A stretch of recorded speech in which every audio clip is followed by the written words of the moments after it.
Congratulations to the class of 2020. But I'm not going to stand here and about this being a fantastic time to graduate.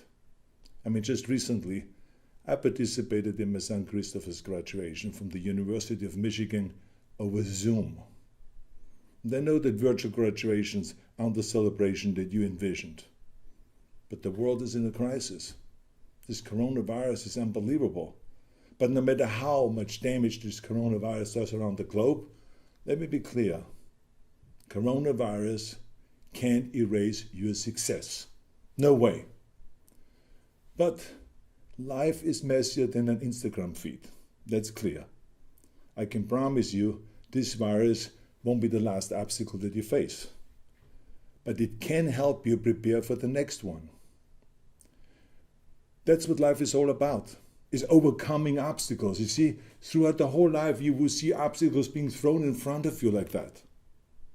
I mean, let me just tell you a brief story about the biggest obstacle that I faced just 2 years ago, literally 4 months before shooting Terminator 6: Dark Fate. I got a physical. I went to the doctor and he checked me up. That's what you always do before you start a movie. The doctor said you're in great health, but I would recommend that you go and replace your valve, your heart valve. It's leaking blood.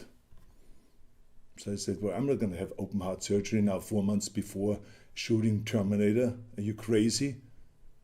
I was just in the middle of working out really with heavy weights and everything, getting ready, doing my stunt training and everything. I'm not going to go now and have open heart surgery. And he says, no, the technology has changed. This is not anymore open heart surgery. This is a non-invasive surgery, but it goes through your artery on the bottom, go up to your heart, replace the valve, and the next day you go home. And then a week later you can continue with your regular training. And then I remembered that a friend of mine, a 90-year-old producer, had that procedure done just recently. And I said to him, wait a minute, 2 days after the procedure he was there at a meeting in a studio in Hollywood, and he looked fantastic. So I said, okay, I do it. So after I woke up from that surgery, I woke up 16 hours later instead of 4 hours. And there was a tube sticking out of my mouth. And then a doctor moved forward and he took the tube and ripped it out of my throat. And I was coughing violently and he said, just keep coughing, he says. And then let us tell you what happened. So then he told me that they had to do an emergency surgery, that something went wrong during this kind of non-invasive procedure, and then it became very invasive. They said that they broke through the heart wall and there was internal bleeding and I could have died if they didn't open up my sternum and then do open heart surgery. So imagine, a day before I was in the hospital, I was training really hard for Terminator 6, and now all of a sudden he's telling me that they were saving my life.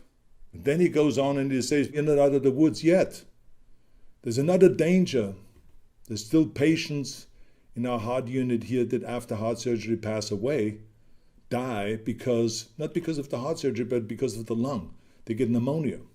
So we are really worried about you getting pneumonia. He says the only way you can really protect yourself is to do breathing exercises. Here's a plastic tube. Breathe into that all the time throughout the whole day, and then start walking. Get up and walk around with the walker. Now, all of a sudden, I had to go and make myself get out of the bed and start walking with that walker. I did the first 10 steps like an old man. It was unbelievable, but I tell you one thing. My usual principles worked. Because I was visualizing right away that I'm going to be on that date, August 1st, I will be on a set and I will be shooting Terminator. And I will be doing my fight scenes and everything that it requires. That's what I was shooting for. So I started declaring little victories. After I did the first 500 steps with the walker, I declared victory. After I had an appetite again, to eat normal, I declared victory. Then I was discharged to go home, out of the hospital finally, and finally I could train again with the light weights. Then I did train with heavier weights. But you know something? I always had a very clear vision of me being on that set of Terminator on August 1st, exactly the day when I was supposed to be there.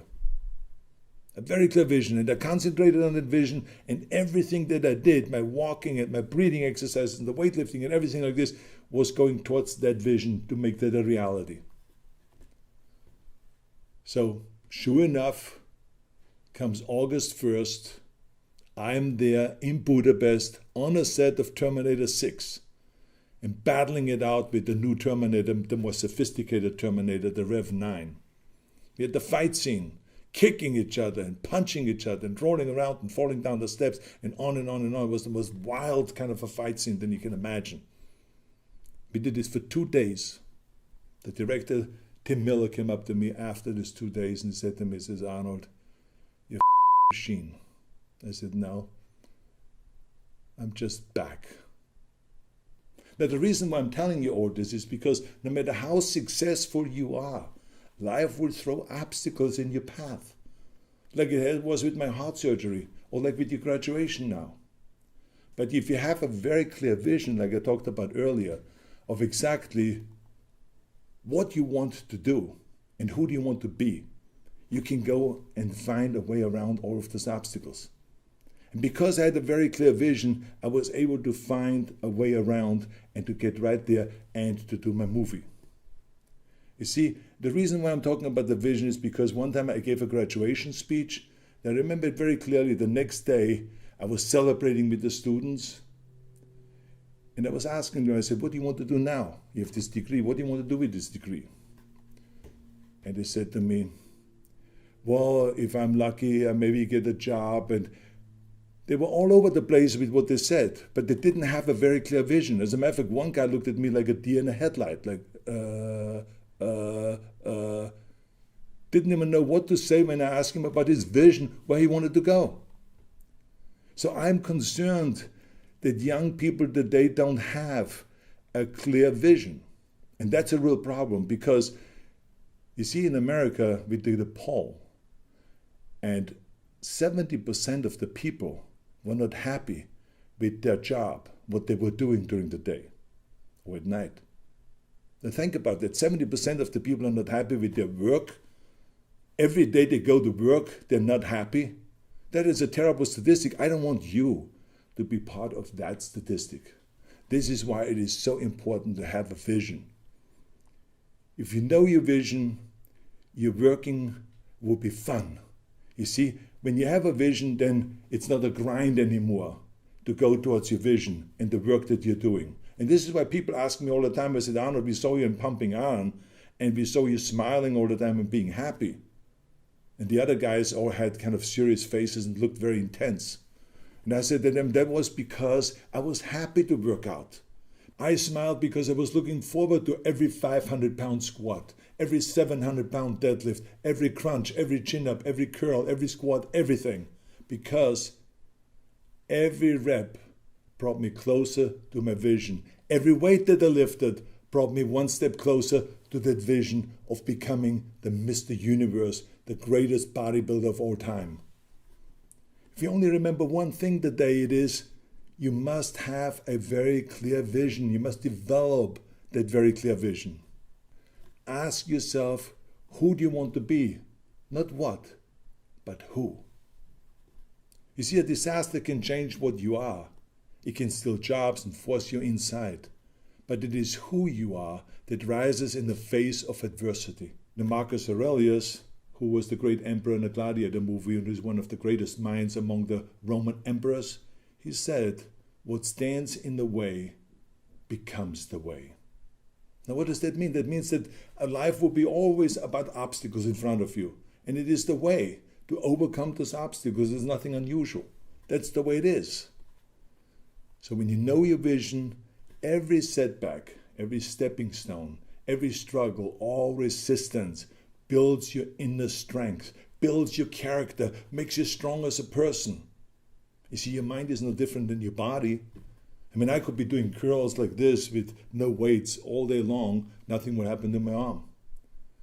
But as soon as I put a weight into my hand and there is a resistance, now the bicep will respond and it will grow. It will get bigger, it will pump up, and the arms will get stronger. The same is true with the mind. Embrace the climb towards your vision, and not just the selfie that you take at the top, because the climb is what makes you grow and build who you want to be. You can ask any mountain climber that has climbed Mount Everest. They would tell you that it was the climb up to the top, to the peak. That was the learning experience. That was the thing that they will remember, not just standing up there on top at that peak and doing their selfie and take the photograph and then have to turn around again right away so they make it down before it gets dark. It's the climb. And think back over the last 4 years. I mean, the struggle that you went through to get this degree now. The all-nighters before the test. The essays that required 2 pots of coffee. The study groups that you put together, and you came together to study together and struggle together. Those are the things that you will remember. Not just this degree. You are celebrating the journey today. Not just a piece of paper that you hang on the wall. This is nothing. I mean, we all have those pieces of papers. But, I mean, let's be honest. This celebration, by the way, is not the end. Yes, it is the end of this particular chapter, but it is the beginning of your next climb. It is time to celebrate now, be in the moment, enjoy it, go all out. Yes, of course. But tomorrow, when this is all over, it is time to start developing your vision, and it's time to start climbing towards that vision. Thank you very much, all of you, for listening. God bless America, and God bless all of you around the globe. Hasta la vista. How did it go? Arnold, you're not wearing pants. We're still rolling. Yeah, my calves look okay, so don't worry about my pants now.